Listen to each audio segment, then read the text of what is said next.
Pilipinong bayani ng makabagong panahon. And I am Nisimac Eternal, bayaning Pilipino. Bayani, bayaning Pilipino. Bayaning Pilipino. Mahirap na makita katulad mo sa tuwina.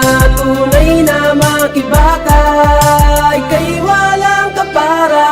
Paano mo masasabi na siya'y Pilipinong bayani? Bayani ba siyang tunay o huwad sa nakararami? Bayani mo masasabi kung walang kapalit ang bawat kabutihang magawa sa kapwa, kahit tawirin ang ilang ilong upang makapagsilbi sa tunay na nangangailangan at iisang tabi ang sariling kapakanan. Uunahin ang bayan basta't serbisyo publiko ng pinag-uusapan. Walang pinipiling tao, walang diskriminasyon, mataas man o mababa ang kanyang edukasyon. Handang handa laging tumulong at bukas ang kamay, kahit oras ng gabi ay handang umalalay. Bayani ngang masasabi kung siya'y kampi sa mabuti, hangarin ay malinis, di nakikinig sa sabi-sabi. Minimiti ay pinatutunayan sa gawa, hindi dada, hindi ngawat matatamis na salita. Bayani.